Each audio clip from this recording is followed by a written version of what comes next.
This week, the government launched the National Digital Masterplan, a document that is supposed to guide investment in the IT industry as well as deepening IT integration in the country in the next 10 years.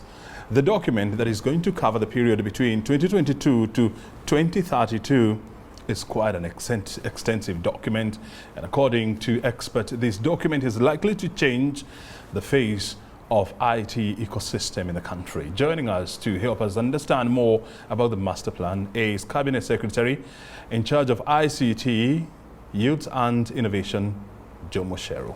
Thank you for finding time this afternoon to be with us here. Why is this document very important to the growth of ICT in Kenya? A master plan is a plan. If you want to build a building, you must have your master plan, you must have your blueprint, so that you have something you can reference to see where you're going. You can have something that others can come and look at and say, okay, this is what the plan is for the country, this is how we can fit in. As you may have seen already, we have many investors that have come into the country, and they've come in because of the plans that we've put in place, whether it's our Vision 2030.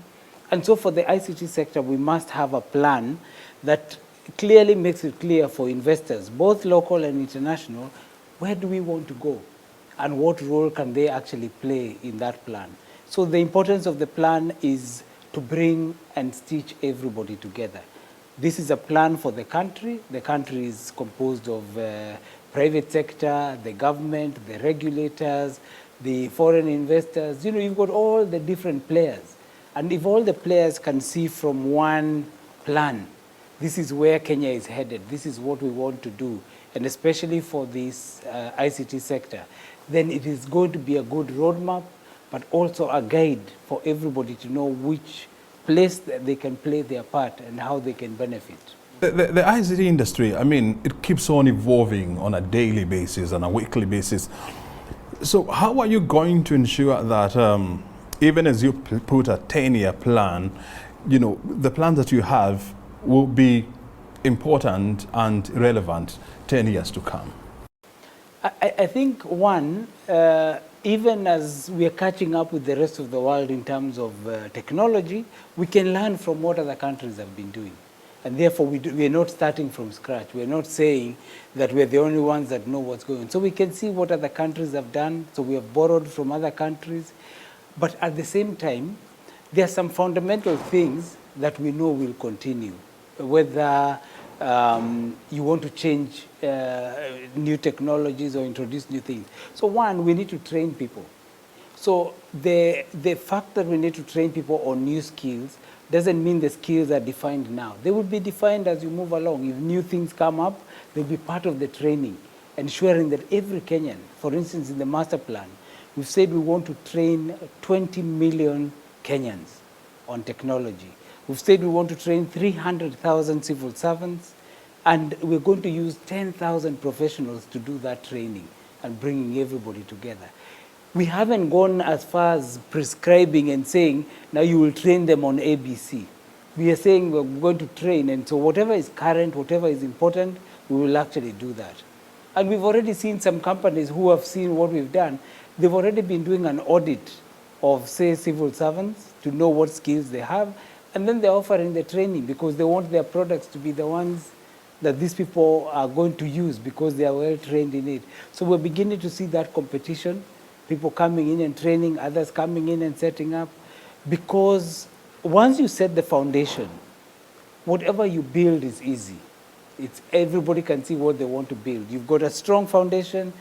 We have infrastructure. Again, in the master plan, we have said we want to have 10,000 kilometers of fiber.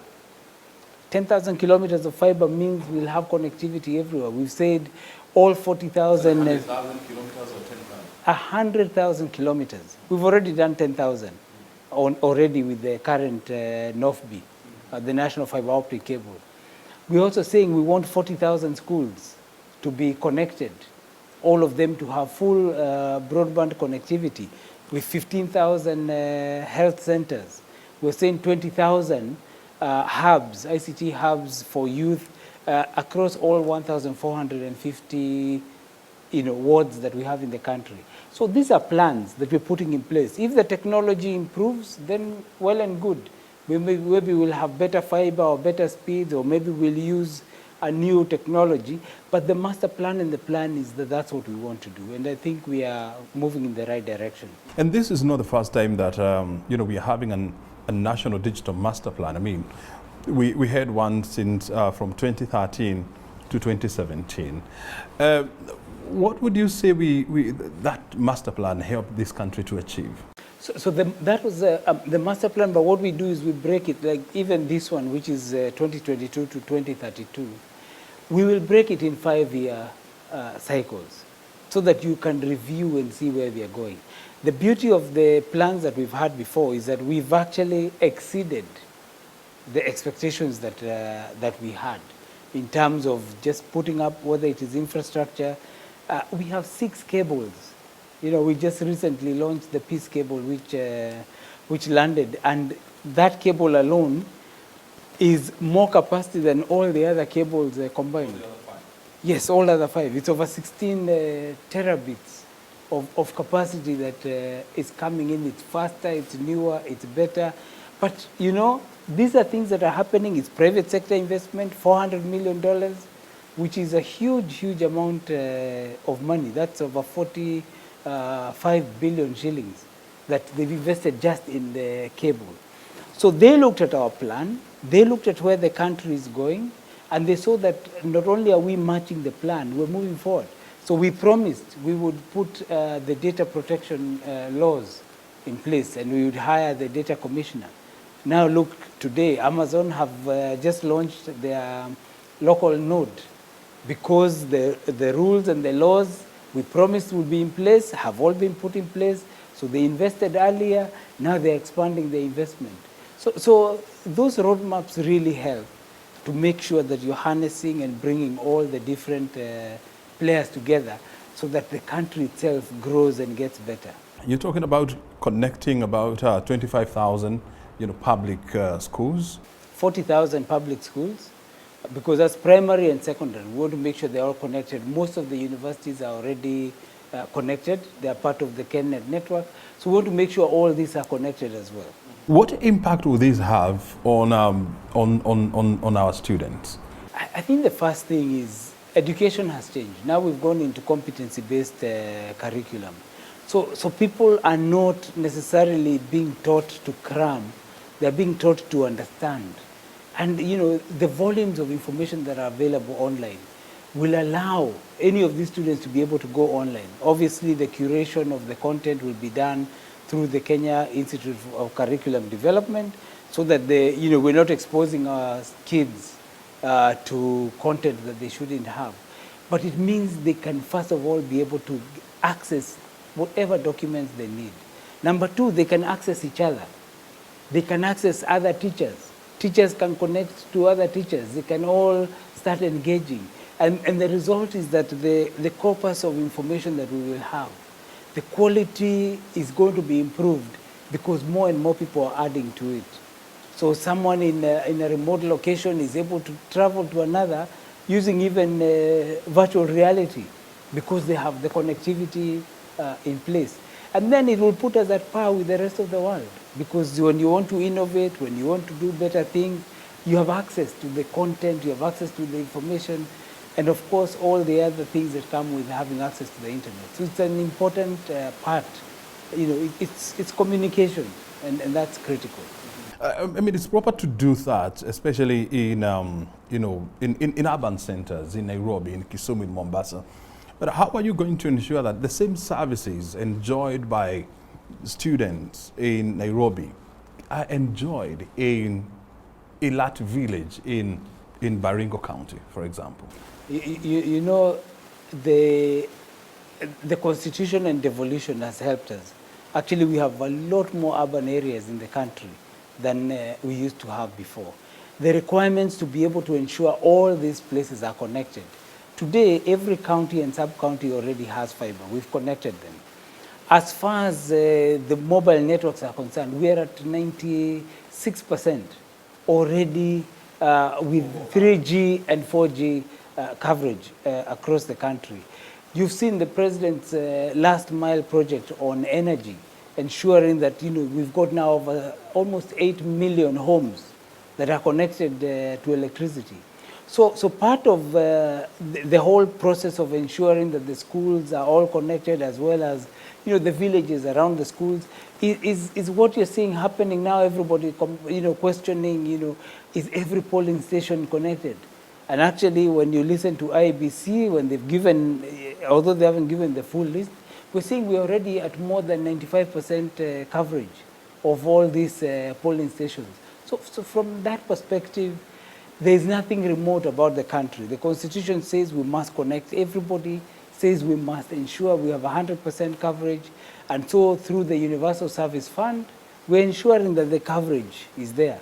But again, most of the infrastructure, the networks are being built by the mobile operators who we are licensing, and the competition is making that happen. So you're seeing 5G and other services also coming in. So I'm confident we'll be able, especially within this period of 10 years, to have everybody connected. I know about 2 or 3 weeks ago, the ministry announced that they are going to do an ICT gap analysis within the public service. So how are you going to ensure that even as you invest all this significant investment in terms of infrastructure, the software part of it, that is the training of teachers, training of public services carried out? I think you can put all the infrastructure you want in the world. If there are no people to use that infrastructure or to make it useful, then you're going nowhere. If you look at the services we're providing, whether it is on e-citizen or in Huduma centers, there's actually nothing you can provide without people. The only challenge would be if those people are not equipped. So it is a mandate that we've actually been putting in place.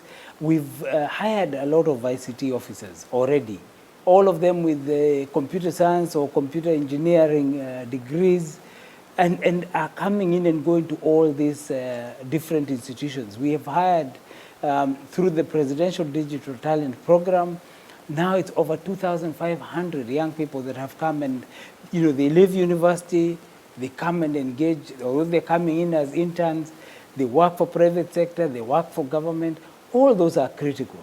But what we're doing now is, through some of the partners, we're doing an ICT skills gap audit across the whole civil service, so that one, we know what skills we have, where we have those skills, and where we need to train and bring other people on board.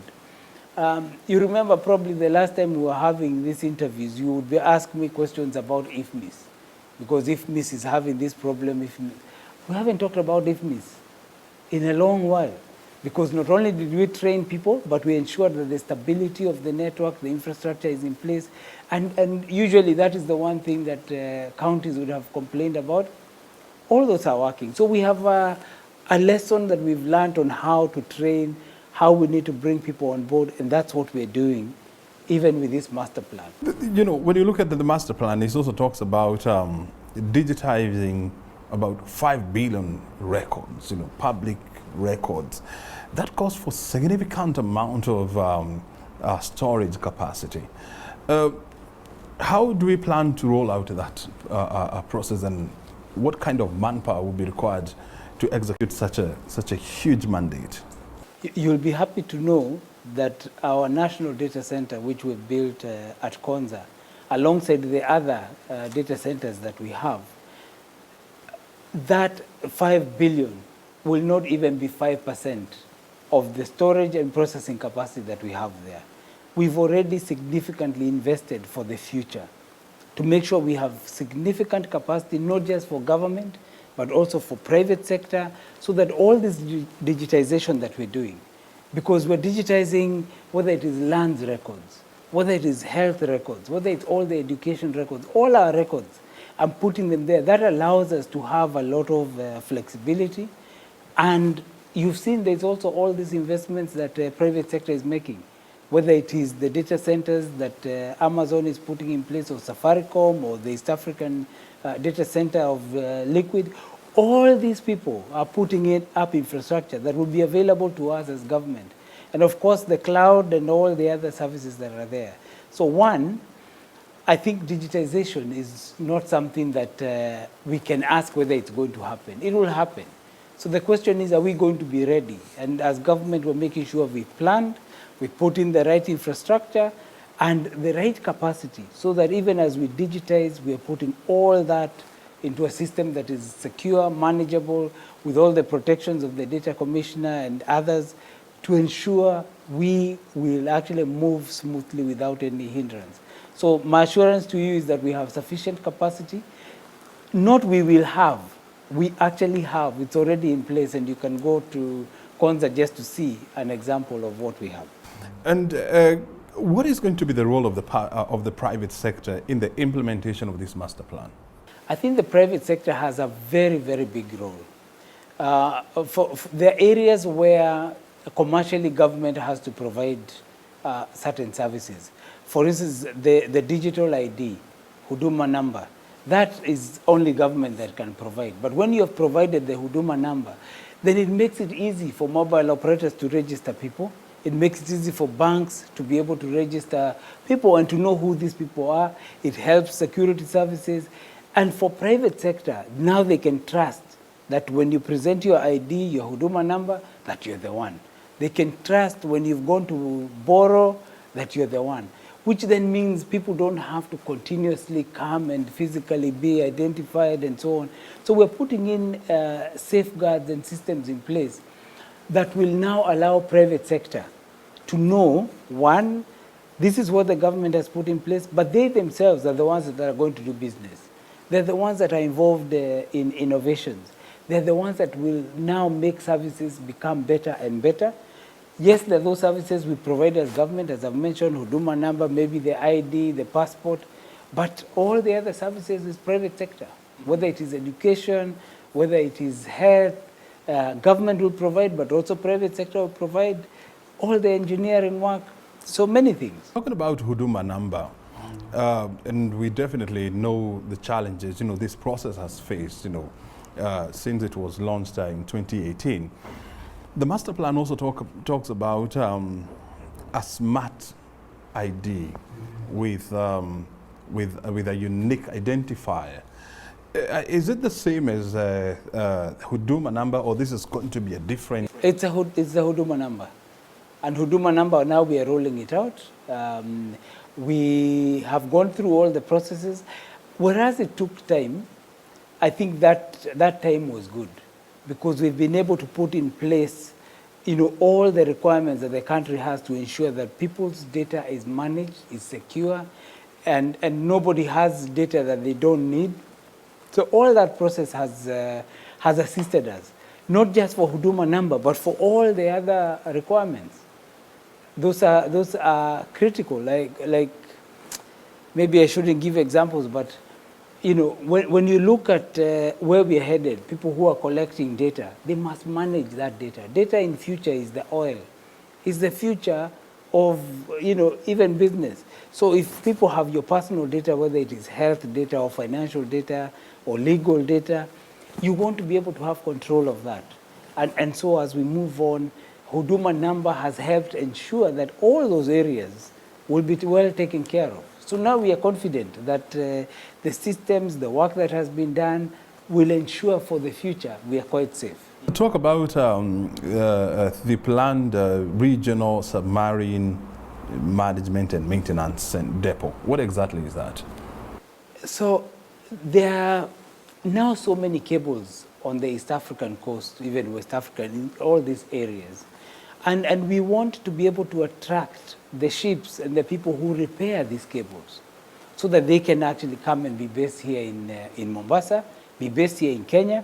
God has blessed us. We're very central to the whole region. So we've been in talks and discussions to see if we can attract such players to come here so that when there's maybe a fiber cut or new fibers need to be laid and so on, they're being done out of Mombasa. And that's quite important. Now we have fiber being built actually from the east coast to the west coast via Congo. I mean, we now have a huge East African community because DRC Congo is now part of the East African community. So putting a hub where we're managing all our connectivity around the region is critical. And so we've been discussing and interacting with some of these companies and trying to see how we can get them to come and be based here in Kenya. Hopefully soon they will be able to come. A lot of work is going into that.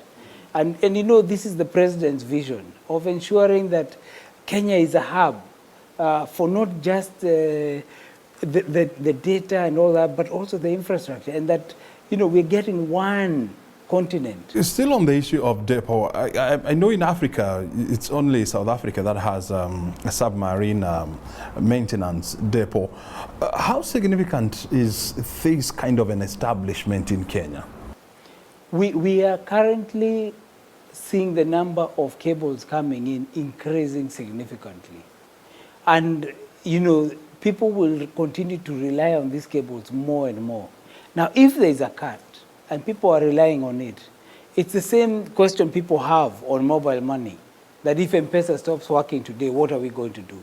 So we must make sure there's proper redundancy, that there's proper management to ensure that these services that we're relying on, we're becoming more and more digital, are secure and can be taken care of in case there is a technical problem. And that's why it's critical that we have these services available. Otherwise, if we don't, then we would have to wait for a ship to come from Dubai or to come from South Africa or other places to come and rescue us. Remember, and just to give an example, when COVID came, we didn't have even ability to produce our own PPEs or ventilators, and we were even more importantly testing for COVID. Remember, we used to send samples to South Africa to test whether there is COVID or not, and there was a delay.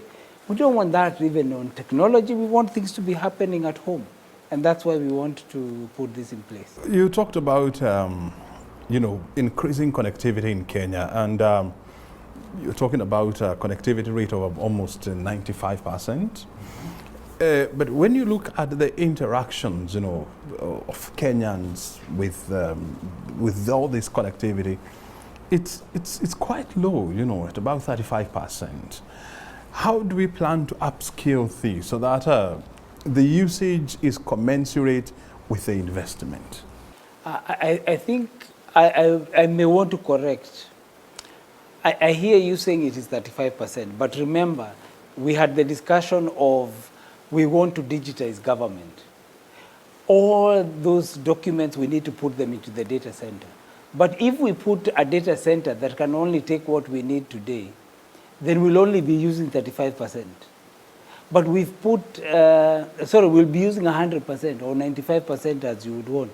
But we've put in enough capacity so that we have more time to be able to build and work. I would say today we have over 37 million Kenyans that are using technology, that are using their mobile phones, which means that with all this usage, it is high. It is not only 35% of Kenyans that are accessing and using. When you use technology, it's not necessarily that you have to be the one using, for instance, the fiber cable. The fiber cable is probably being used by a broadcaster, by a mobile operator, and you are using your mobile phone. So you're actually a user, but it's not always quite visible. So there's a lot to be done to increase on people's everyday usage of ICTs.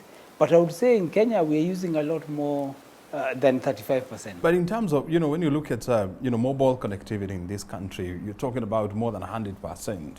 But, when you look at the number of people who access, internet or who interact with the digital space using the mobile phone, is about 40%.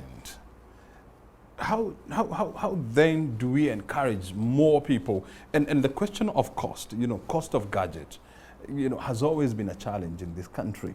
How do we encourage more people, to tap into the ICT space by, number one, making it cheaper to acquire gadgets, and number two, lowering the cost of what you call data or broadband in this country? I think the first thing is that the government's responsibility is policy and regulation. What happens in terms of usage is we allow the private sector. The private sector is the one that determines the pricing, is the one that determines even the services that people are getting. And the competition that we have is what continues to bring more people and more users into the space. So it's not very clear which service you're saying, because if you're saying already over 37 million Kenyans are using mobile phones, then which ICT service are you saying is at 40%? Is it that people, if you look at how many people are paying their taxes, now most of that is online, so taxpayers on iTax are able to use that. Those numbers are more than the numbers you're giving. So I'm not quite clear which service. What I exactly mean is, I mean, you see in this country, majority of people, they use mobile phones to make calls, to send SMSs, or to receive phone calls. But a mobile phone is supposed to be more than that. It's supposed to be more than that. It's supposed to have video calls, it's supposed to be your office, it's supposed to make a lot of connections. And that's the question I'm asking. So then how do we encourage more people? And you have somehow responded by saying that the moment we put more government services, more services on internet, then a lot of people will definitely be forced to go that direction. But in the interest of time, because we have to close, do we have an idea of how much it's likely to cost this country to implement this master plan? I think there's taxpayers' money on the things that we need to do, and then there's a private sector money, there's even the consumer money.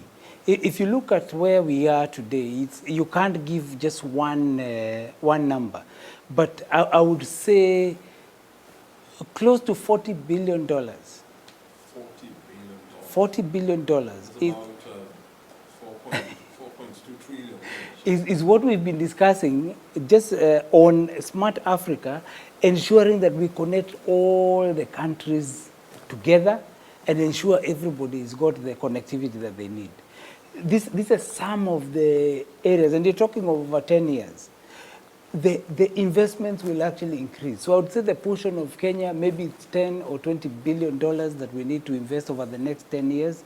But that is, the government portion will be a much smaller percentage compared to what private sector itself is investing. So if you look at the mobile operators, if you look at most of these multinationals that are coming in, what they're investing, if you look at the salaries that they're paying their engineers and all those people, it's a huge amount. And so our aim is to make sure that the sector itself is growing in its contribution. We want to go to at least 20-30% of GDP in terms of our contribution. I have not talked even about e-commerce. E-commerce has continued to expand and grow. And as it continues to grow, we are being able to see that we're even linking with all the border operators, because again, they have the transport capabilities, and as they get their gadgets and devices, they can actually start playing in this space. So there's a lot of investment all around that is going to come in and take us actually where we need to go. As we wind up, 10 years is not quite a long period. We shall still be here, God giving life. How different will Kenya be then from now in terms of the ICT ecosystem? I would say so far, if I look back, I've just been amazed at the pace and the speed at which Kenya has adopted in technology. I'm just impressed that, from the leadership of His Excellency, people have followed. You've seen companies investing on the government side. You've seen all these new investors coming here into the country. I can tell you he had even personal conversations with people like Amazon or Microsoft to get them to come and invest here and provide those assurances. So it's going to be dependent on how do we choose our leaders going forward. If we choose leaders that are going to continue with the trends and the trajectory we have actually put in, that will allow investors to come in and push us forward, I expect we're going to be mesmerized. We're going to see new things. When you look at all these new things of virtual reality, artificial intelligence, the things that are moving on, we're going to see great things happen. But we must make sure that as a country we continue with our policies that are working and building this country so that we're not actually moving backwards. But if we find ourselves with leadership that's not moving us in the right direction, then we could slow down. But at this stage, I think we are fortunate that we've got a visionary leader who has led us through this whole process. Can we ensure that that's what we continue with? Very good. Anything else? That's it. Very good. Asante sana and all the best. Thank you. Well, we've been talking to the Cabinet Secretary in charge of ICT use and innovation, Mucheru, on what is contained in the Digital Masterplan and what all these contains for the country. You have, of course, heard it from him. We look forward for a connected Kenya. My name is O'Brien Kimani. You have been watching Inside Government. Thank you for your time. Enjoy the rest of your afternoon.